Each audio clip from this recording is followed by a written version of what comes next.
नमस्कार, मैं हूं यूसुफ अंसारी और आप देख रहे हैं न्यूज़ लाइन। आज हम चर्चा करेंगे, दोस्ती भले ही पुरानी हो मगर दोस्ती का ये दौर नया है और इस नए दौर से दोनों देशों को उम्मीदें भी ढेर सारी हैं। जब दौर नया आता है तो अपने साथ नए आयाम भी लेकर आता है और इसी उम्मीद के साथ ये दौरा भी किया गया। दौरे के दौरान एक दूसरे की अहमियत को देखते हुए या यूँ कहें कि पुरानी दोस्ती की खातिर तमाम संकटों को दरकिनार करते हुए समझौते के रूप में तोहफों का लेन देन भी हुआ।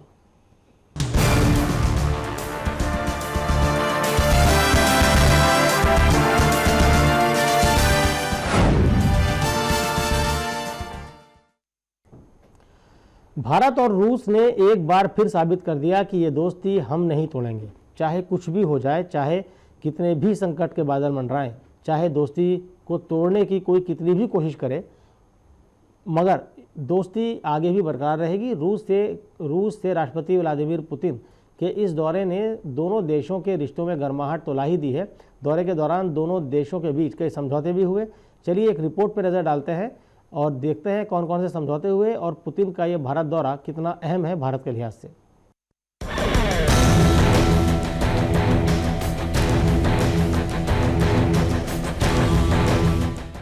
कहते हैं दोस्ती हर रिश्ते से बड़ी होती है और दोस्ती की खातिर दोस्त कुछ भी कर गुजरने को तैयार होते हैं और दोस्ती का ये मजबूत गठजोड़ देखने को मिल रहा है भारत और रूस के बीच, जो हर परेशानी में एक दूसरे के साथ खड़े रहते हैं। भारत और रूस दोनों का रिश्ता पुराना है, बस अब दोस्ती का नया दौर शुरू हुआ है। रूसी राष्ट्रपति व्लादिमीर पुतिन ऐसे समय में भारत आए जब उनका देश अंतर्राष्ट्रीय स्तर पर यूक्रेन संकट को लेकर घिरता नजर आ रहा है। अमेरिका तो रूस को तीखी नजर से देख रहा है और पुतिन को संकट की इस घड़ी में भारत से बहुत उम्मीद है। उम्मीद के मुताबिक हुई 15वीं वार्षिक शिखर बैठक ने दोनों देशों के कारोबारी रिश्तों में गर्माहट ला दी है।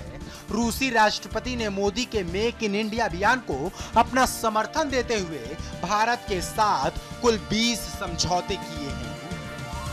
रूस भारत में 12 परमाणु रिएक्टर लगाने के अलावा हेलीकॉप्टर बनाना भी शुरू करेगा। डायमंड कारोबार में भी दोनों देश मिलजुल कर काम करेंगे और ये जानते हुए भी पीएम मोदी ने पुतिन को निराश नहीं किया कि उन पर यूक्रेन में जारी तनाव और दुर्घटनाग्रस्त हुए मलेशियाई विमान से रूस आर्थिक संकटों से घिरा हुआ है। भारत और रूस के बीच हुए अहम समझौते। भारत और रूस के बीच एक विजन डॉक्यूमेंट साइन किया गया है जो न्यूक्लियर एनर्जी से जुड़ा है। रूस की कंपनी रोस्टेटम अगले 20 सालों के दौरान भारत में 12 न्यूक्लियर एनर्जी रिएक्टर्स तैयार करेगी। इन 12 में से 6 रिएक्टर्स कुडानकुलम में बनेंगे और बाकी के 6 रिएक्टर्स के स्थान पर अभी कोई फैसला नहीं लिया गया है। कुडानकुलम में बना रिएक्टर फिलहाल 1000 मेगावाट का है। कुडानकुलम प्लांट में यूनिट 3 और यूनिट 4 के लिए तकनीकी करार हुआ है। कच्चे हीरे के कारोबार पर भी भारत और रूस के बीच समझौता हुआ है। हीरे पर करार से भारत और रूस के बीच $5 अरब का कारोबार बढ़ेगा। दुनिया में पॉलिश हीरो के व्यापार में भारत की 60% हिस्सेदारी है। तेल उत्खनन और आपूर्ति पर भी अहम डील साइन की गई। इसके अलावा भारत और रूस 5th जनरेशन फाइटर जेट्स और मल्टी रोल ट्रांसपोर्ट एयरक्राफ्ट को साथ में मिलकर तैयार करने पर राजी हुए हैं। भारत और रूस ने रक्षा, परमाणु ऊर्जा और हेल्थ रिसर्च पर समझौते भी किए हैं। भारत और रूस की दोस्ती का अंदाजा इसी बात से लगाया जा सकता है कि पाकिस्तान के साथ रूस के बढ़ते सैन्य सहयोग के बावजूद प्रधानमंत्री मोदी ने कहा कि रूस भारत का सबसे महत्वपूर्ण डिफेंस पार्टनर बना रहेगा।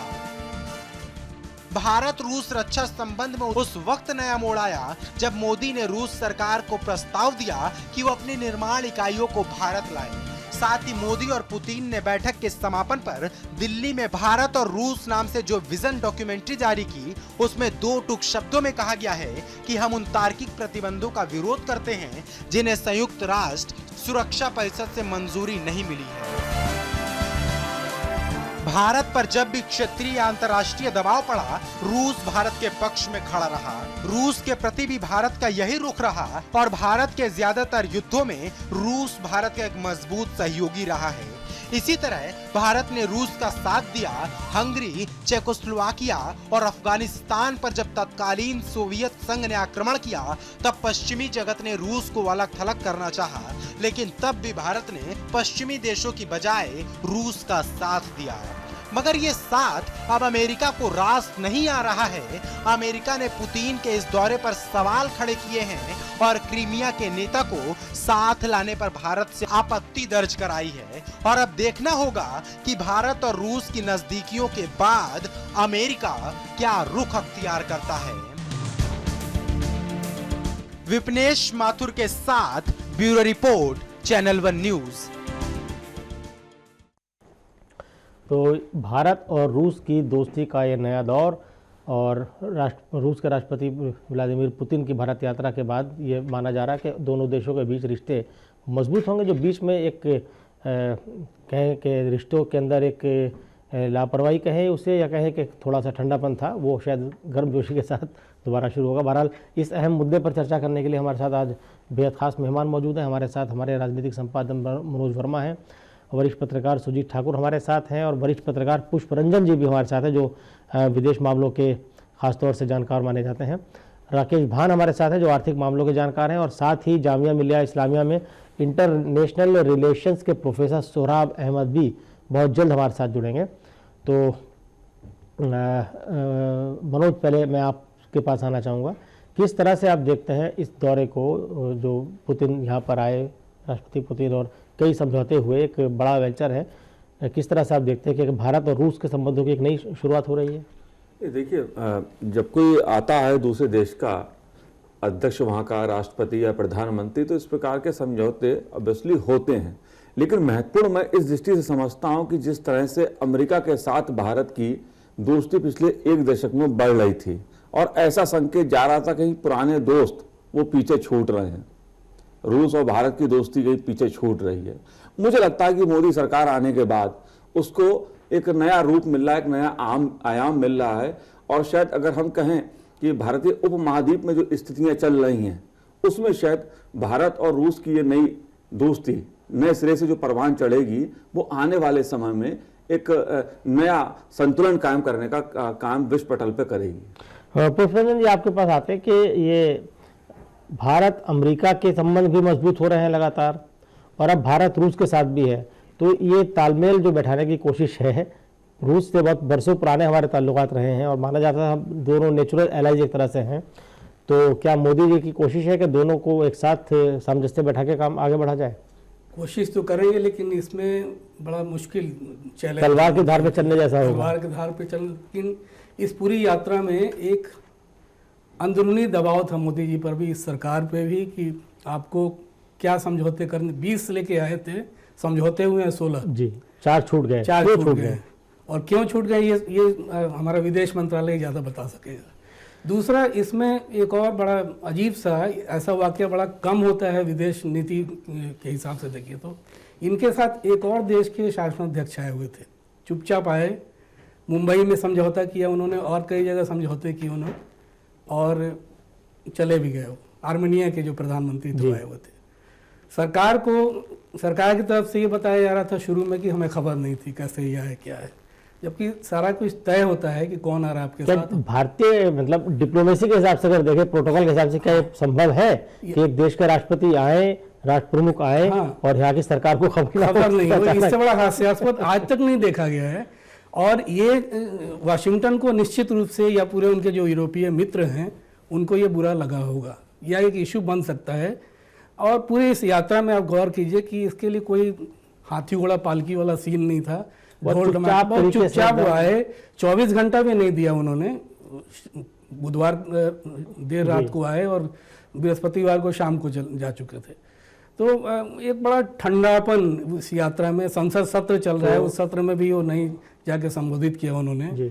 और जो समझौते हुए वो रूस की भी एक तरह से बेबसी है, उसके पास आप दूसरा इलाका, उसे अपनी ऊर्जा बेचनी है, तेल बेचना है, तो एशिया के अलावा कोई रास्ता नहीं दिख रहा है। यूरोप में जिस तरह से ब्लॉकेड हो रहा है, आर्थिक ब्लॉकेड एक तरह से किया जा रहा है, और उसके वित्त मंत्री ने बयान भी दिया कि हमें हर साल इस ब्लॉकेड की वजह से 40 अरब डॉलर का नुकसान हो रहा है। तो उसकी भरपाई के लिए एक ऊर्जा मार्केट है एशिया, उस ऊर्जा बाजार में इसको जैसे तैसे, चीन में तो उसका है, तापी परियोजना है, O1 परियोजना को इनको एक्टिवेट करना है। तो ये तमाम चीज़ें हैं जिसकी वजह से पुतिन को यहाँ आना था। बहरहाल सुजीत ठाकुर, आपसे जानना चाहेंगे कि जो ये कट शॉर्ट किया गया दौरा और इतना मतलब ठंडेपन के साथ, तो जितने ठंडेपन से ये दौरा हुआ, तो क्या उम्मीद की जाए कि साहब गर्मजोशी से आगे बढ़ेंगे संबंध? नहीं, सरकार की क्या मजबूरी आ रही कि साहब इसे इतना लो प्रोफाइल रखा जाए? रूस एक बड़ा देश है और उससे हमारे पास बड़े पुराने ताल्लुकात रहे हैं और बड़े फ़ख्र के साथ ये बात कही जाती है और बड़ी भारतीय फिल्में वहाँ बड़ी फेमस भी होती हैं, तो उसके बावजूद इतना ठंडापन इस यात्रा को लेकर के सरकार की तरफ से? नहीं, देखिए, कुछ अंतर्राष्ट्रीय जो परिदृश्य हैं उसमें इसको बहुत हाईलाइट करना संभव भी नहीं हो पाता किसी भी देश के लिए जहाँ पर वो जाते हैं। अभी ऑस्ट्रेलिया में जब बैठक हो रही थी, यूक्रेन पे हमला का मामला था, जिसको लेकर के जब पुतिन की आलोचना वहाँ पर हो रही थी, तो बीच में यह करके चले गए कि मुझे नींद आ रही है, वो उस मीटिंग से बाहर रहे थे। ऐसे में जब अमेरिका के साथ आप बहुत आगे तक बढ़ रहे हैं, दोस्ती उस तरफ आप जा रहे हैं, सामरिक दृष्टि से भी, आर्थिक दृष्टि से भी अमेरिका ज़्यादा फायदेमंद भारत को नज़र आ रहा है, और वहाँ के राष्ट्रपति यहाँ 26 जनवरी को चीफ गेस्ट बन के आ रहे हैं। वैसे समय में अगर पुतिन को, जिन पर यह आरोप लगा रहा है पश्चिमी देशों का खास करके बहुत दबाव है कि यूक्रेन पर हमला क्यों किया, वैसे में ज़्यादा हाईलाइट करने का कोई अवसर नहीं था। कुल मिलाकर के जो 16 समझौते हुए, चार छूट गए, उसमें जो भारत के हित के लिहाज से थे, कुछ उनके भी हित से थे कि उनके लिए मार्केट, सही कहा पुष्परंजन जी ने कि उनके लिए मार्केट नहीं है एशिया के अलावा, और एशिया में भारत से ज़्यादा उनको अच्छा मार्केट मिलेगा भी नहीं। तो इस दिशा से उनके लिए भी थोड़ा अचीवमेंट हुआ, और भारत ने भी ये संकेत दिया कि हम अमेरिका के साथ तो हैं, लेकिन सबसे पुराना दोस्त चूँकि हमारा रूस रहा है, हम उसको भी आइसोलेट नहीं कर रहे हैं। उसको अभी आइसोलेट नहीं कर रहे, लेकिन बहुत ज़्यादा तवज्जो भी नहीं दे रहे हैं। हमारे साथ बहरहाल सोहराब अहमद भी जुड़ चुके हैं, जो जामिया मिल्लत इस्लामिया में इंटरनेशनल स्टडीज़ के प्रोफेसर हैं और विदेश मामलों के जानकार हैं। सोहराब जी, किस तरह से आप देखते हैं गर्मजोशी की, इतने ठंडेपन से जो दोस्ती ये दौरा हुआ है, उसके बाद कितने गर्मजोशी से रिश्ते आगे बढ़ेंगे, गर्माहट आएगी दोस्ती में, किस नज़र से आप देखते हैं इसको? लगता है अभी उनसे संपर्क हमारा नहीं हो पाया है, बहरहाल उनसे बात करेंगे। राकेश भान साहब, जो दोनों देशों के बीच समझौते हुए हैं, रूस और भारत के साथ देश रहे हैं, इसमें आप देखते हैं कि साहब भारत को क्या फ़ायदा होगा? ऐसा अभी तक जो हमारा रूस या पहले सोवियत यूनियन के साथ संबंध थे, डिफेंस और स्ट्रेटेजिक स्टडीज में थे, स्ट्रेटेजी अफेयर्स। जहाँ तक इकोनॉमिक ट्रेड की बात थी, रूस के साथ कभी इकोनॉमिक ट्रेड उतना ज़्यादा नहीं था। अब ये इस साल के बाद शायद इकोनॉमिक ट्रेड भी रूस के साथ हमारा बढ़ेगा। जैसे डायमंड्स की बात हुई, एनर्जी की बात हुई, इसमें दोनों देशों का फ़ायदा है। तो मुझे लगता है कि ये रूस और हिंदुस्तान दोनों के फ़ायदे में होगा। दोनों कितने फ़ायदे, मतलब भारत को इससे क्या उम्मीद की जानी चाहिए? और क्या आपको लगता है कि जिस तरह से ये दौरा हुआ है, एकदम लो प्रोफाइल रख के इसको किया गया, बहुत ज़्यादा चर्चा भी इसकी नहीं हुई, मीडिया कवरेज भी उतना नहीं मिला, पार्लियामेंट चल रही थी, वो एक मौका होता है, दूसरे देश का प्रेसिडेंट आ रहा है तो उसको पार्लियामेंट ले जाया जाए, या हमारे जब बाहर जाते हैं प्रधानमंत्री तो एक ये उनके लिए अपॉर्चुनिटी होती है संसद को संबोधित करना, उसका हम लोग बढ़ा चढ़ा के बखान भी करते हैं। लेकिन इतने महत्वपूर्ण मौके पर इतने महत्वपूर्ण देश के साथ संबंधों की ऐसी शुरुआत नहीं, इसमें पूरी नज़र से देखिए कि अभी तक रूस केवल हमको भारत को साउथ एशिया में हथियार दे रहा था। अभी रूस ने पाकिस्तान के साथ भी समझौता किया है। शायद कहीं ना कहीं ये भी दिखा रहे होंगे कि रूस को ठीक है, आपने जो किया उससे भी हम ज़्यादा खुश नहीं हैं। और लेकिन जहाँ तक आर्थिक बात है, हम आपके साथ आर्थिक संबंध बढ़ाएंगे, लेकिन ये भी नहीं सोचना चाहिए कि हम अब अमेरिका को दूर रखेंगे। भारत, अमेरिका और रूस दोनों को साथ साथ लेने की कोशिश कर रहा है, और सही करना भी चाहिए। आखिर हम दुनिया के सबसे पुष्परंजन जी, जो बात अभी भान साहब ने कही कि साहब भारत की कोशिश है, पहले आपने भी कहा था कि बड़ा मुश्किल होगा तलवार की धार पे चलना, तो ऐसे में ये क्या कहा जाए कि रूस के साथ जो पुरानी एक मित्रता थी, क्या उस तरह की मित्रता फिर से बहाल हो पाएगी? नहीं, वो तराना जो है, मेरा जूता है जापानी और सिर पर टोपी, लाल टोपी रूसी, ये तराना तो अब नहीं बजना है उस तरह से, उस जोशो खरोश से, या उस जो उम्मीद होती है दोनों देशों के नागरिकों के बीच में, मुझे नहीं लगता है उस तरह का। इसमें पूरी की पूरी डिप्लोमेसी होगी, और ख़ासकर आर्थिक राजनय जो होता है वो होना है। हीरे का जो कारोबार है वो 2012 से एक रफ्तार में है। एंटवर्प के आप जानते हैं बेल्जियम में जो है वहाँ पर तराशने का जो काम होता था, तो इस समय जिस तरह का ब्लॉकेड है वहाँ से धीरे धीरे ये लोग शिफ्ट कर रहे हैं कि हम वो तराशने का काम भारत में कराएं।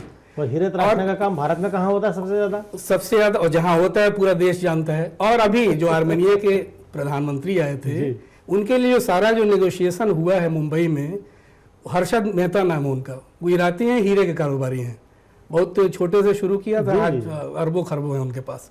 तो वो एक बड़ा इसके पीछे क्या आर्थिक कारण है उस पर हम लोग, आपके प्रोग्राम में उतनी लंबी बात नहीं हो सकती है एक व्यक्ति पर, लेकिन क्या इसकी वजह है सरकार ज़्यादा इसके बारे में खोल के बताएगी कि क्यों आखिर उतना पर्दे के पीछे का एक आदमी क्यों इसमें नेगोशिएट कर रहा है, एक शासनाध्यक्ष कैसे आए। कुडम की जहाँ तक बात है, ये अप्रैल में इस पे समझौता मुंबई में ही हो चुका था, 3 और 4 यूनिट जो है उसके लिए, अभी नहीं हुआ है। और बाकी कहाँ कहाँ उनको न्यूक्लियर प्रोजेक्ट लगाने हैं, ये कह रहे हैं कि हम तो 2030 तक की योजना थी कि 30 न्यूक्लियर रिएक्टर लगाने इस देश में, और ये योजना मनमोहन सिंह के टाइम में बन चुकी थी। इसमें कोई करिश्मा नहीं है। सिविल डील जो हुई थी अमेरिका के बाद, उसके बाद ये योजना हुई थी कि 2030 तक हमें बहुत सारे इसमें काम करना है। बहरहाल सोहराब अहमद हमारे साथ जुड़ चुके हैं। सोहराब साहब, बहुत बहुत स्वागत है आपका चैनल 1 में। आपसे जानना चाहेंगे कि भारत और रूस के बीच जो अभी समझौते हुए हैं, रूस के राष्ट्रपति एक लंबे समय के बाद भारत आए, लेकिन जो गर्मजोशी दिखनी चाहिए थी भारत सरकार की तरफ से वो नहीं दिखी है और लो प्रोफाइल रखा गया। तो इतने ठंडे माहौल में हुई इस मुलाकात को और इस समझौते को क्या माना जाए कि साहब दोस्ती गर्मजोशी के साथ आगे बढ़ेगी? देखिए, गर्मजोशी के साथ दोस्ती आगे बढ़ेगी, लेकिन मैं समझता हूं कि ये पहले ही से जो रूस के साथ जो हमारे ताल्लुकात हैं वो बहुत ही मजबूत है, पहले से ही है। ऐसा नहीं है कि हम कोई नई चीज की शुरुआत कर रहे हैं। लेकिन आज की जो यूरोप में जो डेवलपमेंट हो रहा है उसके कंटेक्स्ट में देखें तो रूस जो है धीरे धीरे आइसोलेशन में जा रहा है, इकोनॉमिक रिसेशन फेस करने वाला है, और इसके वजह से वो भी एक ग्लोबल लेवल पर डिप्लोमेटिक सपोर्ट और मार्केट और अपनी इकोनॉमी को बचाने की कोशिश में है। दूसरी बात यह है कि जिस तरह से इंडिया अपनी डाइवर्सिफिकेशन की प्रोसेस में है, उस तरह से रूस भी अपनी डाइवर्सिफिकेशन के प्रोसेस में है। और जो न्यू रियलिटीज इमर्ज किया है जियो स्ट्रेटेजिक और ग्लोबल लेवल पर एंड रीजनल लेवल पे, उसी के कंटेक्स्ट में देखा जा सकता है। दूसरी बात यह है कि इंडिया के पॉलिसी जो है इस वक्त जाहिर सी बात है वो pro America, pro west, pro capitalist है, इस बात से इनकार नहीं किया जा सकता है। आज हमारा जो यूथ है, जो हमारी इकोनॉमिक जो इंटीग्रेशन है वो अमेरिका एंड वेस्टर्न कंट्री के साथ ज्यादा इंटीग्रेटेड है in comparison to other country. लेकिन ताकि एक हिस्टोरिकल रियलिटी ये है कि हमारे जितने भी इंस्टॉलेशन है, industrial installation, nuclear installation, even के स्पेस टेक्नोलॉजी, इस तमाम के डेवलपमेंट में रूस का जो इंटरवेंशन है, रूस का जो पार्टिसिपेशन है, रूस का जो रोल है वो सबसे ज्यादा है, और खासकर डिफेंस के फैक्टर में। तो उस चीज को जो जहां रूस का इतना बड़ा रोल है उसको हम ऑल ऑफ ए सडन खत्म नहीं कर सकते हैं। लेकिन इंडिया खुद अपनी डिफेंस स्ट्रेटजी को बदले हुआ है, ग्रेजुअली चेंज कर रहा है, डाइवर्सिफिकेशन के प्रोसेस में है, प्रोडक्शन के तरफ जा रहा है, अपने मार्केट्स को डाइवर्सिफाई कर रहा है। तो उसमें रूस को बिल्कुल नहीं छोड़ेगा, लेकिन उस तरह से रूस पर डिपेंडेंसी भी नहीं रहेगी जिस तरह पहले एक बहुत मजबूत संबंध हुआ करते थे और सांस्कृतिक संबंध वगैरह रूस के साथ बहुत आगे तक चले गए थे, वो बात अब शायद नहीं होगी। आपको कुल मिला के कहने का मतलब ये है। मनोज, मैं एक बार फिर आपके पास लौटना चाहूंगा। सरकार के सामने क्या ये मजबूरियां रही होंगी कि साहब कि इसको थोड़ा सा दबा के रखा जाए, कैसे इसलिए कि हमें अमेरिका के साथ आगे बढ़ना है, इसलिए ठीक है, मतलब रूस से दोस्ती हमारी है, लेकिन वो एक फॉर्मेलिटी टाइप का रखें और बाकी उस पर हम करें। मुझे ऐसा नहीं लगता। देखिए, लेकिन कुछ चीज़ें ऐसी हैं जिसमें कूटनीतिक स्तर पे संतुलन की जरूरत रहती है। आज रूस की भी अपनी मजबूरियां हैं, उसको भी भारत का साथ चाहिए। और अगर मैं जब भारत के उपमहाद्वीप की बात करता हूं, खास तौर से इसमें पाकिस्तान से जो हमारे रिश्ते चल रहे हैं, जो सीमा पार से आतंकवाद का मुद्दा रहा है, चीन और पाकिस्तान की जिस प्रकार से दोस्ती चल रही है, उधर अफगानिस्तान में अमेरिकी फौजें वापस होने वाली हैं। किसी जमाने में रूस का ही वहां पर नियंत्रण होता था अफगानिस्तान में। ये सब चीजें ऐसी हैं जिसमें भारत को बहुत फूक फूक के भी कदम रखने हैं। अमेरिकी फौजें वहां वापस जाएंगी। और फिर दूसरी बात एक और है कि आज जैसा राकेश भाई ने कहा कि सोवियत रूस की जो स्थिति होती थी यार वो रूस की नहीं है। ब्रिटेन के बाद रूस भी कमजोर हुआ है और उस कमजोरी के बाद से हमारे और उसके रिलेशन में थोड़ा सा बदलाव आया है। फोकस हमारा चेंज हुआ है। पहले हम रूस पर निर्भर थे बहुत सारी चीजों को लेकर, क्योंकि उस समय रूस ताकतवर था, लेकिन आज शायद उतनी ताकत उसके पास नहीं रही है। और अंतरराष्ट्रीय स्तर पे भारत हो या कोई दूसरा देश हो, वो यही चाहता है कि सबके साथ संबंध अच्छे रहें। मुझे लगता है भारत सरकार की जो मौजूदा नीति है वो यही है कि हमारा कोई दुश्मन ना बने, सबसे हमारे अच्छे संबंध रहें, वो चाहे भले कम किसी से हो लेकिन बिगड़े ना। शायद अमेरिका से बहुत अच्छे हों लेकिन रूस से भी बिगड़े ना। वो पाकिस्तान को हथियार बेचे रूस वाले, लेकिन हमसे भी उनके संबंध अच्छे रहें। ये कुल मिलाकर के बात यह है कि भाई तालमेल बनाने की कोशिश एक तरह से हो रही है। और जो बात हो रही थी, लेकिन एक अहम मुद्दा पुष्परंजन जी है, जो कुटनकुलम में जो रिएक्टर लगाने की बात हो रही है, 12 में से 6 अकेले वहीं लग रहे हैं, वहाँ इसका विरोध भी काफी हो रहा है, काफी विरोध हो रहा है। तो उस विरोध के पीछे जर्मन लॉबी काफी सक्रिय थी, उनके लोग। तो उस विरोध से जो निपटना, ये कितना बड़ा चैलेंज सरकार के लिए है, और क्या इस तरह से अगर विरोध होगा तो क्या इस योजना को अमली जामा पहनाया जा सकेगा? देखिए, उस विरोध के पीछे यूरोपीय ताकतें बहुत ही, खासकर जर्मनी जो कि इक्विपमेंट वगैरह काफ़ी कुछ देता है। एक जर्मन पकड़ा भी गया था उस पूरे केस में, आपको ध्यान होगा तो। ये इसलिए चाहते हैं कि रूस किसी भी तरह से यहाँ के मार्केट में घुसे नहीं, उसे रोका जाए। रोकने के ये भी तरीके थे कि एनजीओ और जो भी वहाँ के लोग थे उनको सक्रिय किया जाए। हालांकि रूस बार बार कर रहा है कि फुकुशिमा में जो सेफ्टी मेजर्स लिए गए थे उसे ही हम अप्लाई कर रहे हैं। पोस्ट फुकुशिमा के सारे इक्विपमेंट वगैरह हम लगा रहे हैं वहाँ पर एटमी बिजली घर में। दिक्कत यहाँ पर यह है कि ये किस तरह से उस व्यू को तोड़ेंगे। पुतिन के साथ सबसे बड़ा चैलेंज है ऊर्जा बाजार को विकसित करना, खासकर दक्षिण एशिया को इस मार्केट को पकड़ना। एक चुनौती इनके साथ ये बन रही है। उसमें ये कहाँ तक सफल, क्योंकि इसके पीछे भी उनकी मदद चीन, ईरान, पाकिस्तान, एक घेरा तैयार किया जा रहा है।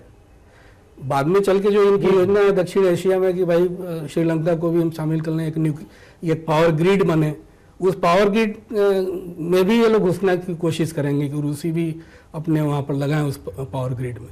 तो उस मार्केट को पकड़ना, गैस को पकड़ना, गैस भी जो भेजना चाहते हैं उस गैस को ये लोग इस समय तो कोई पाइपलाइन के थ्रू भेज नहीं सकते हैं। तो तमाम चीज़ें हैं जिसको ये लोग डेवलप कर चुके हैं, उस पर काम हो रहा है लगातार। और जहाँ तक अमेरिका की बात है, अमेरिका किस तरह से इसको तोड़ने की कोशिश करता है बीच बीच में, ये मोदी जी के लिए सबसे चुनौती वाली बात होगी। क्योंकि आपने पहले भी कहा था कि साहब कहीं ना कहीं सरकार इस पूरे को लेकर के एक इनविजिबल दबाव के अंदर रही, इसीलिए शायद इसको इतना लो प्रोफाइल रखा गया और बहुत कम वक्त के लिए पुतिन यहाँ पर आए। पाकिस्तान एक बार मैं आपके पास आना चाहूँगा, जो कारोबारी रिश्तों की बात हो रही है, खासकर जो भी पुष्परंजन जी ने बात उठाई थी कि भाई हीरो, कच्चे हीरो का जो एक समझौता हुआ इसको लेकर के, उसे आप किस दृष्टि से देखते हैं? क्योंकि हीरो का, कच्चे हीरो तराशने का काम बेसिकली गुजरात में होता, सबको भी पता है, उसके लिए वो मशहूर है। तो क्या ये नरेंद्र मोदी जी के आने के बाद ये है कि भाई जहाँ से वो हैं, जिस स्टेट से वो आते हैं, उसके हितों का विशेष ध्यान वो रख रहे हैं, इसलिए इस तरह की बातें हो रही है? आप देखिए, जापान से आए थे तो गुजरात में बुलाया गया, कई समझौते वहाँ पर हुए, लोकल लेवल पे हुए। कुछ हद तक तो इसमें सच्चाई है कि आखिर वो गुजरात से हैं, गुजरात के मुख्यमंत्री रहे हैं। अगर वो गुजरात के लिए सोचे तो उसमें मुझे कोई गलत नहीं लगता। और जहां तक सूरत की बात है, सूरत पहले ही हीरे के पॉलिशिंग का सेंटर हो चुका है।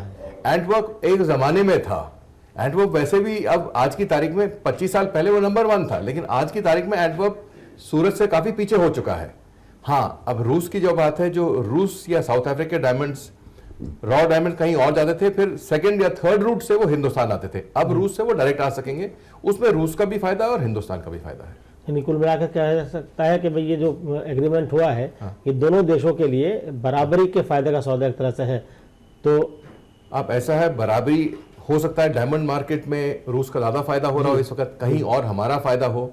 तो ये तो हर एक चीज में आप बराबरी शायद नहीं कर सकते, कहीं उनको 60% मिले, कहीं हमको 60% मिले, वो तो नेगोशिएशन की बात है। नेगोशिएशन की बात। सौरभ साहब, मैं एक बार आपके पास आना चाहूँगा कि जो समझौते हुए हैं उसमें क्या अंदाजा लगाया जाए? जो भी बात राकेश भान जी कह रहे थे, कारोबार के हिसाब से देखा जाए तो इसमें भारत को इसमें कितना फायदा दिखता है? देखिए, भारत को उसमें अगर ये समझौता वाकई में इम्प्लीमेंट्स होते हैं तो फायदा ही फायदा है, इस सेंस में कि एक टेक्नोलॉजी ट्रांसफर के मामले में आज भी रूस जितना लिबरल है और जितना ऑनेस्ट है इंडिया के लिए, उतना मगरबी मुल्क यानी वेस्टर्न कंट्री नहीं है। आसानी से वो टेक्नोलॉजी को देने को तैयार है जो आज तक वो देने को तैयार नहीं है। दूसरी बात यह है कि इंडिया जो अपनी एनर्जी को डाइवर्सिफाई कर रहा है, सोर्सेज को, उसमें रूस एक बहुत बड़ा अपॉर्चुनिटी प्रोवाइड कर रहा है। ऑलरेडी हमारे ओएनजीसी की इन्वेस्टमेंट वहाँ बहुत हो चुके हैं और फिर वो और स्पेस देने को तैयार है। दूसरी बात यह है कि रूस को इस वक्त उसको भी एक मार्केट चाहिए, उसकी इकोनॉमिक रिसेशन में जा रही है यूरोपियन सैंक्शन की वजह से, और आने वाले दिनों में उसके पॉलिटिकल इम्प्लीकेशन, इकोनॉमिक इम्प्लीकेशन के साथ साथ बहुत ज़्यादा होने जा रहा है। तो रूस डिप्लोमेटिक आइसोलेशन से भी बचना चाहेगा, उसके लिए वो साउथ एशिया में आ रहा है।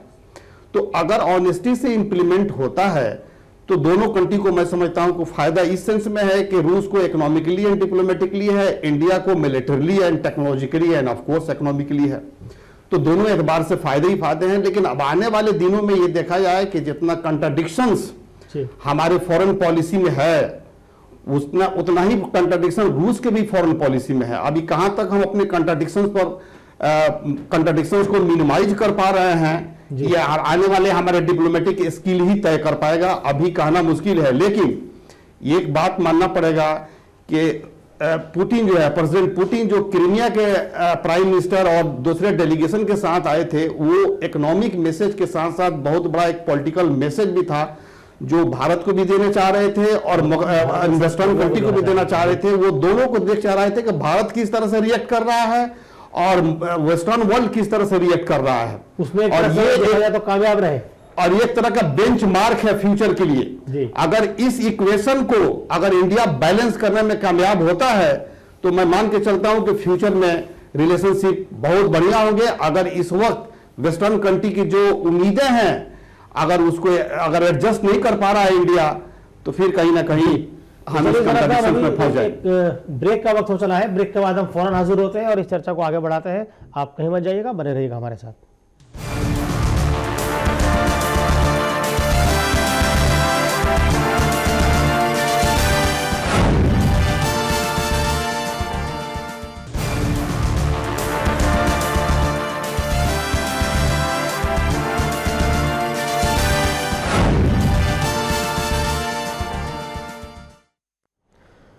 ब्रेक के बाद आपका एक बार फिर स्वागत है हमारे इस खास कार्यक्रम में, जिसमें हम चर्चा कर रहे हैं भारत और रूस के दोस्ती के नए दौर में, नए आयाम के बारे में। और देखते हैं रूस के राष्ट्रपति व्लादिमीर पुतिन और भारतीय प्रधानमंत्री नरेंद्र मोदी के साथ जो बातचीत हुई, जो समझौते हुए दोनों देशों के बीच, उस पर क्या असर पड़ेगा। ये दौरा इसलिए भी खास है क्योंकि पुतिन ने पीएम मोदी के मिशन मेक इन इंडिया का साथ देने का भरोसा किया है। इससे मेक इन इंडिया मिशन की रफ्तार कितनी जोर पकड़ेगी, इस मसले पर बीजेपी नेता विजय सोनकर शास्त्री से बात की हमारे संवाददाता संदीप शर्मा ने। मोदी के मेक इन इंडिया मिशन में पुतिन की क्या भूमिका रहेगी, इस पर बात करेंगे भारतीय जनता पार्टी के राष्ट्रीय प्रवक्ता विजय सोनकर शास्त्री से। सर, रूस के बीच में और भारत के बीच में समझौते हुए हैं, किस नजरिए से देखते हैं, कितने महत्वपूर्ण है ये निर्णय, जो फैसले, जो एग्रीमेंट्स हुए हैं, समझौते जो हुए हैं?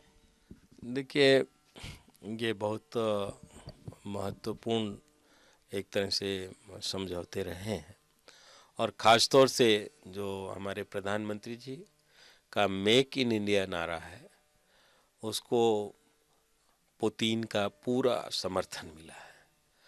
एक तरह से उन्होंने भी सहमति दिखाई है, और ख़ास तौर से हेलीकॉप्टर का जो उत्पादन वो करेंगे वो पूर्ण रूपेण मेक इन इंडिया होगा।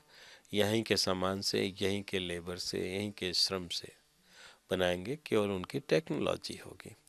और न केवल वो यहाँ पर उसका उत्पादन होगा, उसमें हमारे देश को में वो हेलीकॉप्टर यूज होंगे, बल्कि वो हेलीकॉप्टर यहाँ से एक्सपोर्ट भी किए जाएंगे। तो अपने आप में मोदी जी का तो इस समय एक मैजिक चल रहा है, और वो जो भी चाहते हैं वो हो रहा है। मोदी का मैजिक चल रहा है, मेक इन इंडिया में मोदी का मैजिक जो है वो काम आ रहा है। बात करेंगे अत्याधुनिक हेलीकॉप्टर्स की, आपने बात कही 2035 तक 12 रिएक्टर, परमाणु रिएक्टर यहाँ पर लगाने जाने की बात की जा रही है। इसके साथ साथ में वो परमाणु ऊर्जा के साथ में स्वास्थ्य के क्षेत्र में, व्यापार के क्षेत्र में भी कुछ समझौते किए गए हैं। कितना भारत की इकोनॉमी के लिए, भारत की अर्थव्यवस्था के लिए, भारत के रोजगार सृजन में कितनी बड़ी भूमिका इन तमाम जो समझौते किए गए उसकी होने वाली है? देखिए, इनफैक्ट जो कुछ भी जो समझौते हुए हैं, इन समझौतों में सबसे जो प्रमुख ये हुआ है कि मेक इन इंडिया, यह जो एक कॉन्सेप्ट आया है, इसके तहत तो हमारे देश को पूर्ण रूपेण इन समझौतों का लाभ होना ही सुनिश्चित हो गया है। और ख़ास तौर से जो तेल, गैस और इन्वेस्टमेंट के क्षेत्र में, ये सब ऐसे समझौते हैं जिससे डायरेक्ट हमारे देश की इकोनॉमी पर असर पड़ेगा। हमारे देश में जो एक लगभग 6 करोड़ बेरोजगार नौजवान हैं, उनको रोजगार मिलेगा। कहीं ना कहीं एक बहुत बड़ा प्रोपोर्शनेट जो बेरोजगारी का जो स्वरूप है उस पर इसका असर पड़ेगा। तो कुल मिलाकर मोदी की विदेश नीति पर बीजेपी का कहना है कि अमेरिका, रशिया से जिस तरह से हमारे ताल्लुकात अच्छे हो रहे हैं उसका फायदा भारत को मिलेगा, और जो समझौते रूस और भारत के मध्य हुए हैं उसका देश की अर्थव्यवस्था को फायदा होगा, इससे रोजगार बढ़ेगा, और साथ में ही परमाणु ऊर्जा के क्षेत्र में, विनिवेश के क्षेत्र में, गैस और तेल के क्षेत्र में भी इसका काफी बड़ा लाभ मिलने जा रहा है, ऐसा बीजेपी का दावा है। कैमरा पर्सन प्रशांत के साथ संदीप शर्मा, चैनल 1 न्यूज़। तो ये थे बीजेपी नेता विजय सोनकर शास्त्री, जिनका जो पूरी उम्मीद है कि भारत और रूस के बीच जो समझौते हुए हैं उनसे देश में विकास के नए रास्ते खुलेंगे, रोजगार मिलेगा और दोनों देशों के बीच संबंध तो मजबूत होंगे, साथ ही जो इकोनॉमिक ग्रोथ है वो भी होगी। बहरहाल इन समझौतों का देश के रिश्तों में क्या असर पड़ेगा और दोस्ती के इस दौर को वामपंथी दल किस नज़र से देखते हैं, क्या समझते हैं, इस मसले पर वामपंथी नेता एनी राजा से बात की हमारे संवाददाता संदीप शर्मा ने। आइए सुनते हैं क्या कहती हैं एनी राजा। रूस के राष्ट्रपति पुतिन और भारत के प्रधानमंत्री नरेंद्र मोदी के बीच जो करार हुए हैं उसका क्या महत्व है, अगर ये बात की जाए। हम लेफ्ट नेता हमारे साथ जो हैं एनी राजा हैं, मैं आपसे पूछना चाहूँगा इस करार को, जो 20 समझौते हुए हैं भारत और रूस के मध्य, इसको किस नज़रिए से आप देखती हैं, कितने महत्वपूर्ण है ये? देखो, ये भारत के लिए रूस के साथ एक संबंध, एक बहुत पुराना संबंध है, जो जब जवाहरलाल नेहरू के समय से हमारी देश और रूस के बीच में, और हमारी बहुत सारी पब्लिक सेक्टर में जो कंपनी इंडस्ट्री शुरू करने में बहुत सारी हमें मदद किया है रूस ने, रूस के साथ जो भी करार हमने किया है इंडिया की। और मगर यूपीए 1 और यूपीए 2 के उस समय में हम देखेगा तो हमारी ज़्यादातर जो करार अमेरिका के साथ या यूरोपियन यूनियन के साथ हो रही थी, जो एशियन कंट्रीज़ को और रशिया जैसा कंट्रीज़ को एक तरफ एक थोड़ा पीछे उन्होंने किया था। और नरेंद्र मोदी आने के बाद, बीजेपी की सरकार इस बार आने के बाद, सबसे पहले जो यूरोप और जो अमेरिका के साथ उनका जो क्या है उनकी पॉलिसी होगी वो स्पष्ट किया है। इसके बाद अभी रूस के साथ ये जो करार हो रही है, इसमें ये अच्छी बात है। सभी जो जितना राज्य के साथ जो एक अच्छा रिलेशंस रखना है वो सब सही है, मगर बात ऐसा है कि ये ज़्यादातर जो करार अभी किया है वो निजी कंपनियों के साथ जो लगातार उन्होंने किया है, और जो पब्लिक सेक्टर को लेके देखेगा तो ये इतना हमें जो एक एनकरेजिंग तो नहीं है। दूसरी बात यह है कि जो एटॉमिक जो रिएक्टर्स को लेके हमारी देश के अंदर बहुत सारी जगह से, कूडमकुलम से हो या महाराष्ट्र से हो, बहुत सारी जगह से जो जनता के बीच में एक आशंका है उस आशंका को दूर करने के लिए अभी तक कोई कदम नहीं उठाई है और नई रिएक्टर के बारे में बात कर रहे। तो इधर थोड़ा सा हमें ये देखने का ये है कि कितना जो लोकल जनता को कितना कॉन्फिडेंस में लेके उनकी जो आशंका है, उनकी ये भय है, उसको कितना तक दूर करके ये सब चीज़ को इम्प्लीमेंट करेगी और लागू करने का प्रयास करेगी। और पब्लिक सेक्टर को मैं इसमें फोकस ज़्यादा करना चाहिए। पब्लिक सेक्टर के साथ पब्लिक सेक्टर को स्ट्रेंथन करना, उस दिशा में क्या करार किस राज्य के किस देश के साथ हो रही, ये बहुत महत्वपूर्ण है हमारे देश के लिए। हमारे साथ बात करने के लिए शुक्रिया। सबसे बड़ी बात यह है कि कहीं ना कहीं आशंका ज़रूर जाहिर कर रही हैं एनी राजा कि जो करार हो रहे हैं उसके ऊपर कहीं ना कहीं जनता का विश्वास जीतने की ज़रूरत है। वहीं दूसरी तरफ ये कहना है मोदी सरकार को कि वो संबंधों में संतुलन ज़रूर रखे। कैमरा पर्सन प्रशांत के साथ संदीप शर्मा, चैनल 1 न्यूज़। तो ये थे बीजेपी नेता सोनकर शास्त्री के बाद एनी राजा सीपीआई के नेता। तो पुष्परंजन जी, दोनों व्यू आपने सुने, सरकार का व्यू भी सुना और एनी राजा का व्यू भी सुना। कुछ रिजर्वेशंस उनको है। उन्होंने एक महत्वपूर्ण बात उठाई कि साहब जो गवर्नमेंट टू गवर्नमेंट डील होती है उसके बजाय जो निजी कंपनियां हैं उसके साथ डील पे ज़्यादा जोर है। तो जो फ़ायदा होगा वो कॉर्पोरेट सेक्टर को होगा और जो पब्लिक है उसको कम फ़ायदा होगा। शायद ये कहना एनी राजा ने ये बात कही है। इन्होंने बल्कि ठीक कही, क्योंकि अब जो आप गौर कीजिएगा, पहले जो रूसी शासनाध्यक्ष आते थे भारत या कहीं भी जाते थे तो उनके दौरे में कौन लोग होते थे? उसमें पब्लिक सेक्टर के लोग ज़्यादा होते थे। अब इसमें प्राइवेट, अब फौज फाटा जो चलता है उसमें प्राइवेट सेक्टर वाले ही ज़्यादा होते हैं। तो जाहिर है उनसे ही करार होगा, उन्हीं से समझौता हो, पहले से ही प्लान होता है। ग्राजपोम है, उसके अलावा आप 10 गिना दीजिए कि पब्लिक सेक्टर के लोग पुतिन की टीम में थे। मुझे नहीं लगता है कि ऐसा कुछ है। क्यों भान साहब? ऐसे आज से 50 साल पहले जो अर्थव्यवस्था हिंदुस्तान की और दुनिया की, और उसमें आज में बहुत फ़र्क है। तो फोकस भी हिंदुस्तान का है कि प्राइवेट सेक्टर ज़्यादा बढ़ना चाहिए। तो आज से 50 साल पहले जबकि केवल पब्लिक सेक्टर ही था, प्राइवेट सेक्टर आ नहीं रहा था। आज की तारीख में प्राइवेट सेक्टर आ रहा है, हर एक एरिया में आ रहा है। तो प्राइवेट ये बिल्कुल स्वाभाविक है कि प्राइवेट सेक्टर का ज़्यादा। लेकिन जो प्राइवेट सेक्टर, आपने सही कहा कि 4-5 साल पहले प्राइवेट सेक्टर उतना ज़्यादा नहीं था, लेकिन अब जो प्राइवेट सेक्टर बढ़ा है और जो कह रहे थे पब्लिक सेक्टर है उसका कम हुआ है महत्व। तो प्राइवेट सेक्टर को इतना ज़्यादा बढ़ा देने का जो नुकसान नहीं होगा कि आम लोगों तक उसका फ़ायदा पहुँच पाएगा? सिर्फ कारपोरेट जगत को उसका फायदा ज्यादा पहुंचेगा, आम लोगों को उतना नहीं पहुंचेगा जितना प्राइवेट सेक्टर का भी फायदा आम लोगों तक तो पहुंचता है। ऐसी बात तो नहीं कि नहीं, आखिर प्राइवेट सेक्टर में भी पहुंचता है, फिल्टर होकर पहुंचता है। प्राइवेट सेक्टर में भी जो लोग काम करते हैं वो हिंदुस्तानी है। हम कोई माल से तो लोग आते नहीं है, वो भी हिंदुस्तानी है, नौकरियां हिंदुस्तानी को मिलती हैं। तो प्राइवेट सेक्टर का भी जो फायदा होता है वो हिंदुस्तान में फायदा होता है। तो ये मैं मानने को तैयार नहीं हूँ कि केवल पब्लिक सेक्टर में जब हो तो तभी फायदा होता है जनता। हाँ, अगर प्राइवेट सेक्टर को मिल रहा है तो प्राइवेट सेक्टर सरकार को टैक्सेस में भी दे रही है। और पब्लिक सेक्टर का जो आप प्रोडक्टिविटी देखिए, आप भी जानते हैं कि प्राइवेट सेक्टर कितना टैक्स देता है सरकार को। नहीं, तो आप आप टेलीफोन कंपनी देख लीजिए कि प्राइवेट सेक्टर है पब्लिक सेक्टर है, कौन ज्यादा एफिशिएंट है आपको? नहीं, सर्विस प्रोवाइड करने के मामले में तो ठीक है, हमारा कि प्राइवेट सेक्टर ज़्यादा एफिशिएंट है।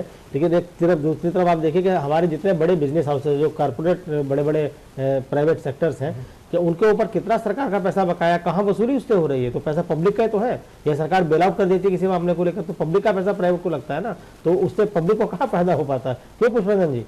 बिल्कुल, मैं आपसे इत्तेफाक रखता हूँ। यहाँ एक और बात बताऊँ आपको, अभी जो 1.9 अरब डॉलर का समझौता हीरे के कारोबार का हुआ है, हीरा तराशने के कारोबार का, एंटवर्प पे मैं जाके डॉक्यूमेंट्री बाकायदा बनाया, 10 मिनट की डॉक्यूमेंट्री बनाई थी।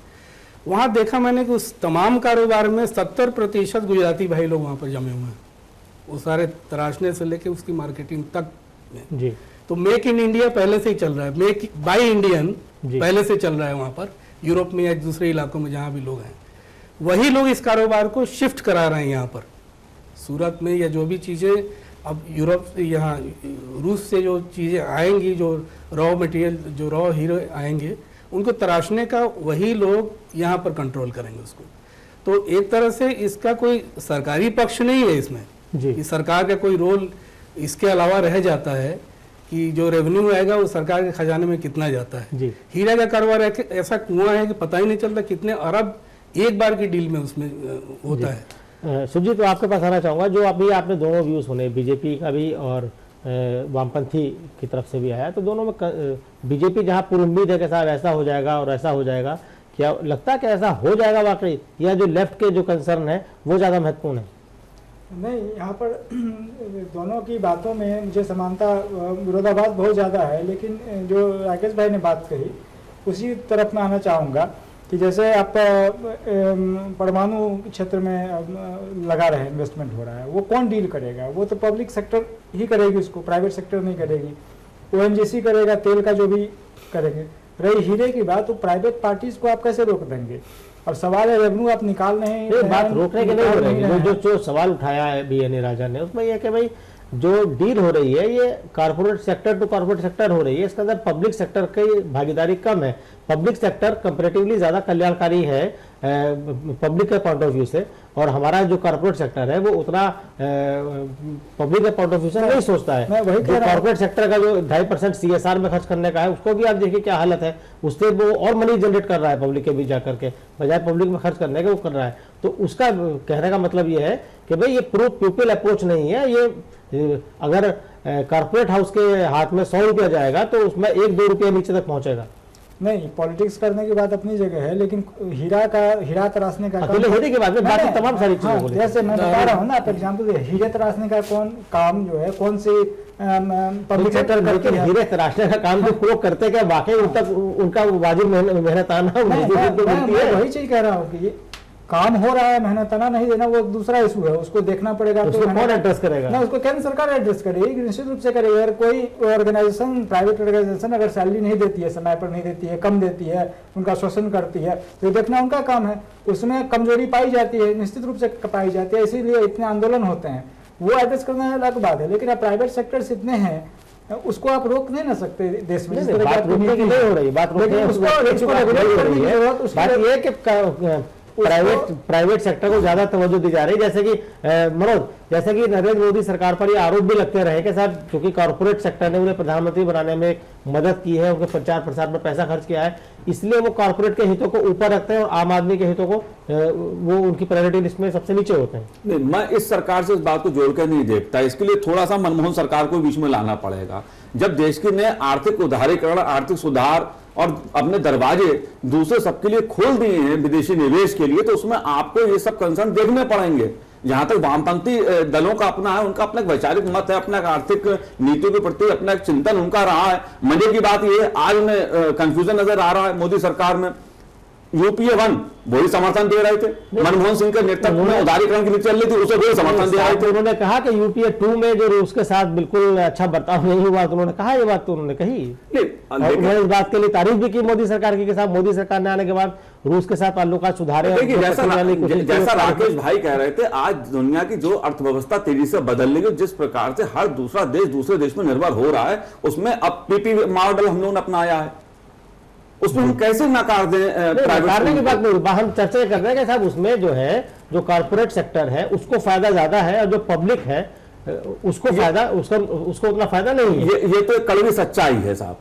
जब सरकारें रोना रोंगी हमारे पास पैसा नहीं है, हमारी आर्थिक हालत खस्ता है, तो कहां से आएगा पैसा? पैसा ऊपर से तो आएगा नहीं। पैसा या तो सरकार देगी, या कंपनियां देंगी, या प्राइवेट पार्टनर देंगे, और उसका लाभ वो उठाएंगे। मनोज जी कह रहे थे कड़वी सच्चाई है, तो जब से लोगों का कहना ये भी है साहब, जब से सरकार बनी है, जो वादे दावे किए गए थे वो कड़वी सच्चाइयां बता रहे हैं, बाकी कुछ तो और काम हो नहीं रहा। तो ये कड़वी सच्चाई नहीं, ये तो जनता के हाथ में है। अगर जनता को लगे कि ये कड़वी सच्चाई है और मोदी सरकार जनता के लिए काम नहीं कर रही, तो अगली बार मोदी सरकार को वो तो तब होगा। लेकिन अभी अगर हम शुरुआती दौर में देखें, मैं फिर से कहूंगा कि जो मनोज भाई ने कहा कि जब डॉक्टर मनमोहन सिंह वित्त मंत्री थे, तभी से हमने एक इकोनॉमिक रिसर्च अपनी बदली है, तो शुरुआत हुई है, तो उसी में हम जा रहे हैं। आज की तारीख में हम कहें कि जो 1950 में पब्लिक सेक्टर का शेयर था वही होना चाहिए, वो नहीं हो सकता। 1950 और 2014 में फर्क है, और वो हमको समझना चाहिए, फिर समझना चाहिए। सौरभ साहब, एक बार फिर आपके पास आना चाहेंगे। जो भी आपने डिबेट सुनी और बीजेपी और वामपंथी दल दोनों नेताओं की बातें आपने सुनी, जिसमें वामपंथी दल की जो नेता है एनी राजा, उनका ये आरोप एक तरह से था कि भाई प्राइवेट सेक्टर को उसके अंदर ज्यादा तरजीह दी जा रही है और पब्लिक सेक्टर को तरजीह नहीं दी जा रही है और ये प्रो पीपल अप्रोच नहीं है। क्या कहेंगे आप? देखिए, जहां तक इकोनॉमिक पॉलिसी का मामला है उसमें बीजेपी और कांग्रेस में कोई फर्क नहीं है। अलबत्ता दोनों में ये कंपटीशन है कि हम कितना प्राइवेट इकोनॉमी यानी इकोनॉमिक प्राइवेटाइजेशन की तरफ जाएं, कितने कॉरपोरेट सेक्टर को हम मजबूत करें, किस तरह से धीरे धीरे हम इस देश की पूरी इकोनॉमी को कॉरपोरेट सेक्टर के हाथों में हम दे दें। ये दोनों में कंपटीशन है, ये हकीकत है। दूसरी बात ये है कि अनफॉर्चुनेटली, बदकिस्मती से हमारे देश में ये अब डिबेट मर चुका है, ऑलमोस्ट डेड है। Private sector and public sectors ये डेड है। हमारे अंदर ये जो सबसे powerful corporate sectors and intelligentsia है, उसके आगे उसके सामने जो रोल मॉडल के तौर पर खड़ा है वो कैपिटलिस्ट इकोनॉमी है, run by America and Britain, Israel है। तो इस संदर्भ में जहां इंटेलिजेंसिया तैयार है, कॉर्पोरेट सेक्टर तैयार है और आमतौर पर जनता भी इसमें इंटरेस्ट नहीं ले रही है, इस तरह के डिबेट में जो लोग ले रहे हैं वो फ्रिंज पे हैं, बिल्कुल हाशिए पे हैं, तो ये डिबेट ही बेकार है। ये डिबेट बेकार है क्योंकि लेकिन पॉलिसी के एतबार से, लेकिन अब ये देखना है सेक्टर के साथ चल के आगे बढ़ रहे हैं उनके लिए अच्छा है, जो नहीं बढ़ पा रहे हैं वो उसकी मुखालफत कर रहे हैं। ये आप देखें कि ये दुनिया का वाहिद देश है, ये वाहिद देश है जहां इतनी तेजी से इकोनॉमी तरक्की पे है, लेकिन इनइक्वालिटीज इतना बढ़ रहा है कि जिसकी कोई इमेजिनेशन नहीं कर सकता है। हमारी सोसाइटी में कितने तरह के कंट्राडिक्शंस पैदा हो रहे हैं, उसका कोई इमेजिनेशन नहीं कर पा रहा है, और उसी कंट्राडिक्शंस को खत्म करने के लिए तरह तरह के नए प्रॉब्लम्स पैदा किए जा रहे हैं ताकि लोगों के अटेंशन को डाइवर्ट करके रखा जाए। लेकिन हकीकत यह है कि इसी रॉन्ग पॉलिसी की वजह से ये समाज में वो कंट्राडिक्शंस पैदा हो रहे हैं जो मैनेजेबल नहीं होगा, एक टाइम आएगा। तो इस बात से इनकार नहीं कर सकते। दूसरी बात यह है कि जो न्यू इकोनॉमिक पॉलिसी है और जो फोर्सेज जनरेट कर रहा है, चाहे वो कल्चरल लैंग्वेज की बात करता हो, कल्चरल एक्सप्रेशन की बात करता हो, पॉलिटिकल एक्सप्रेशन की बात करता हो, कहीं ना कहीं वो फासिज्म की लैंग्वेज अख्तियार करता जा रहा है। हालांकि उसका इंटरेस्ट अपनी इकोनॉमिक इंटरेस्ट को प्रमोट करना है, लेकिन लोगों के अटेंशन को डाइवर्ट करके, लोगों को आपस में उलझा करके एक माइक्रोस्कोपिक इलिट के इंटरेस्ट को उसको प्रमोट करना है, और इसमें हुकूमत भी उसके साथ है और वो हुकूमत के साथ है। आज जो हमारी गवर्नमेंट है ये कॉर्पोरेट सेक्टर्स का लाया हुआ गवर्नमेंट है। तमाम उसने ओपिनियन को मैन्युफैक्चर किया, उसने एक तरह के कोएर्सिव पॉलिसी अडॉप्ट किया और लोगों के कंसेंट को लिया गया बाय हुक एंड क्रूक। किस तरह से मैनिपुलेशन किया गया हर आदमी जानता है। जब ये हुकूमत उसी फोर्सेज के जरिए लाई हुई है तो ये हुकूमत जाहिर सी बात है उसी के इंटरेस्ट में काम करेगी। ये एक दूसरी बात यह है कि इस देश की जो कैपिटलिस्ट क्लास है, जो कॉर्पोरेट सेक्टर है और हुकूमत है, ये कहीं ना कहीं ग्लोबल लेवल पर एक कैपिटलिस्ट क्लास के साथ इंटीग्रेटेड है। तो हमको एक लार्जर पर्सपेक्टिव में और नेशनल पर्सपेक्टिव में देखने की जरूरत है कि ये ऐसा हो रहा है तो क्यों हो रहा है और इससे कितना बेनिफिट्स होने जा रहा है, और अगर बेनिफिट हो रहा है तो किसको हो रहा है और किसको नहीं हो रहा है। जी, मैं गौर से सुना उनकी बात को। दरअसल हम थोड़ा सा अंडर एस्टिमेट करते हैं रूस को भी। पुतिन की जो पॉलिसी है, रूस अभी दुनिया की 7वीं आर्थिक शक्ति है, काफी पैसा है वहां पर ही और दूसरे इलाकों में, और यूरोपीय संघ के मुकाबले रूस खड़ा कर रहा है, एक फोरम खड़ा कर रहा है, यूरेशिया इकोनॉमिक फोरम। रूस एक ऐसा शेयर है जी जो नजले जुकाम की वजह से ढंग से दहाड़ नहीं पा रहा। हाँ, और वो अभी वो आएगा, फिर जगेगा वो शेयर अभी उसको। लेकिन एक मुश्किल यूरेशियन यूनियन जो खड़ा कर रहे हैं जिस तरह से यूरोपीय यूनियन के मुकाबले, उसे अंडर एस्टिमेट नहीं, उसमें पूरी यूरोप के देश हैं, तमाम देश उस शामिल कर रहा है।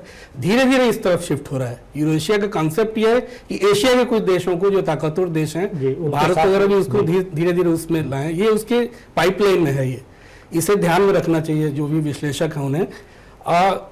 एनी रहा कि एक बात से मुझे थोड़ा इत्तेफाक में नहीं रखता हूँ, वामपंथियों को पाकिस्तान और रूस का जब संबंध विकसित होने लगा तो उस पर आपत्ति नहीं हुई, अपने देश में चुप लगा गए बिल्कुल। ये थोड़ा ही गंभीर और चुभने वाली बात है, क्योंकि धीरे धीरे 2011 पाकिस्तान और रूस के संबंधों का सबसे स्वर्णिम काल रहा है। उस समय नाटो फोर्सेज के खिलाफ रूस ने बयान दिया था कि क्यों पाकिस्तान के सरहदी इलाकों में बमबारी हो रही है। दूसरा, 2011 में शंघाई कोऑपरेशन की जो बैठक में गए थे तत्कालीन शासनाध्यक्ष पाकिस्तान के, तो उस समय पाकिस्तान को शंघाई कोऑपरेशन में शामिल होने की बात पुतिन ने पूरी तरीके से उठाई थी। फिर ये भी कहा था कि 2012 में चुनाव के बाद मैं पाकिस्तान आऊंगा। तो इस समय मोदी जी जो भी कर रहे हैं, क्या रूस को पाकिस्तान के करीब और करीब जाने से रोक पाएंगे? एक बड़ा प्रश्न यहाँ पर खड़ा हो सकता है। जी, बहुत महत्वपूर्ण बात आपने कही। मनोज वर्मा, मैं आपको बताना चाहूँगा, जो बात पुष्परंजन जी ने उठाई है उसे आप किस तरह से देखते हैं? पाकिस्तान के साथ रूस की नज़दीकी, इधर भारत की अमेरिका के साथ नज़दीकी, फिर रूस के साथ दोस्ती, तो ये जो गडमेट है रिलेशनशिप के रूस के साथ हाथ बढ़ाए तो अमेरिका के भवे तैरने लगते हैं, और अमेरिका पाकिस्तान की तरफ, अमेरिका भारत के साथ चले तो रूस और पाकिस्तान की नज़दीकी बढ़ने लगती है। तो यहाँ बैलेंस बना पाना एक चैलेंज है सरकार के साथ। इस बात से मैं सहमत हूँ पुष्प भाई की बात से कि एक चुनौती, बहुत बड़ी चुनौती है ये मोदी सरकार के सामने।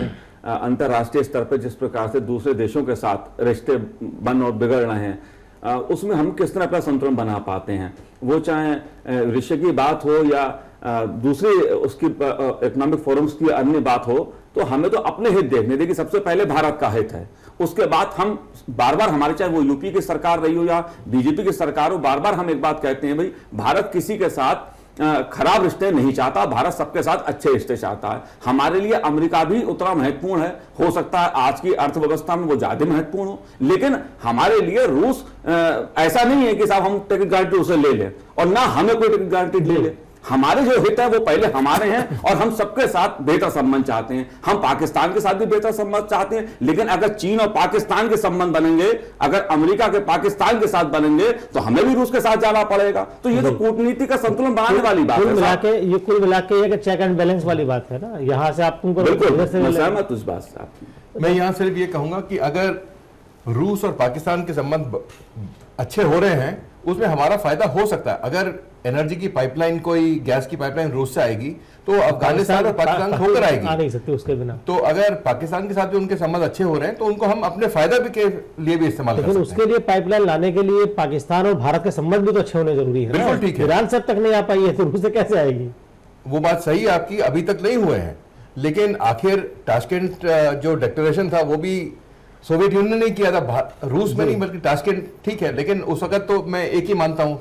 एक चीज और भान साहब, आपने जिक्र किया रूस के साथ जो पहले बात अभी चले था, हमारे जो मिलिट्री के जो हमारे रिश्ते हैं वो पावरफुल हो सकते हैं, लेकिन रूस के साथ पिछली बार जो समझौते हुए थे, चाहे वो गोर्शको वाला समझौता रहा, कुछ रहा, वो ढंग से इम्प्लीमेंट नहीं हो पाया। उसकी वजह से भारत को अपना फोकस शिफ्ट करना पड़ा स्ट्रेटेजिक रिलेशन के लिए इजराइल के साथ या अमेरिका के साथ, या तो क्या वो जो विश्वास बहाली हो पाएगी रूस के साथ? हो सकता है कि जो पहले था वो फिर से नहीं हो सकता, लेकिन रूस भी जो पहले रूस था वो आज नहीं है। तो हमको ये सच्चाई, कड़वी सच्चाई हो या अच्छी सच्चाई हो, वो समझना चाहिए। और आज की तारीख में अगर हम इजराइल के साथ अच्छे संबंध बनाएंगे, वो हमारे फायदे का है, तो करना चाहिए। और रूस के ऊपर केवल एक ही मुल्क के ऊपर पूरा निर्भर करें, वो भी मेरे हिसाब से गलत होगा। तो सुजीत ठाकुर जी, आपसे एक आखिरी कमेंट हम लेकर चर्चा को समाप्त करें। तो कुल मिलाकर के जो भी मनोज वर्मा ने भी बात की, साहब एक बड़ा चैलेंज सरकार के सामने है कि सबके साथ बेहतर रिलेशन भी रहे और अपनी जो स्ट्रेटेजी है वो भी बनी रहे। तो किस तरह से आप देखते हैं कि इस पे सरकार की जो डिप्लोमेसी और हमारी भारतीय विदेश नीति जो है उसके यहाँ पे कैसे चल पाएगी? नहीं, मनोज वर्मा जी ने बिल्कुल सही कहा है। भान साहब ने भी जो कहा है, भारत को अपना हित सबसे पहले देखना है और संतुलन बना के चलना। हम किसी एक अमेरिका पर पूरी तरह से निर्भर होकर के नहीं रह सकते, हम रूस के साथ पूरी तरह से निर्भर होकर के नहीं रह सकते, क्योंकि परिस्थितियों के हिसाब से और भौगोलिक जिस तरह का माहौल है दुनिया भर में, उससे रिश्ते डिसबैलेंस हमेशा होते रहते हैं, हर दिन चेंज होते रहते हैं। जैसे अभी वहाँ की फौज अगर वापस चली जाए, अमेरिका की फौज, तो किस तरह की स्थितियाँ बनेंगी और कौन सा देश हमारे में ज़्यादा महत्वपूर्ण हमारे लिए सहयोगी होगा, उस लिहाज से और इस दिशा में काम करने की ज़रूरत निश्चित रूप से है। और मुझे एक अच्छी बात ये इसमें लग रही है कि ओबामा आ रहे हैं, लेकिन उससे पहले पुतिन के साथ भले उसमें गर्मजोशी ना हो उतनी, लेकिन बुलाया और ये मैसेज दिया कि हम सबके साथ लेकर चले जाते हैं। बहरहाल सभी मेहमानों का इस चर्चा में हिस्सा लेने के लिए बहुत बहुत शुक्रिया। सौरभ साहब, आपका भी बहुत बहुत शुक्रिया। तो न्यूज़ लाइन में आज इतना ही। सोमवार को फिर मुलाकात होगी किसी और मुद्दे और कुछ और मेहमानों के साथ। तब तक के लिए दीजिए मुझे इजाज़त। नमस्कार।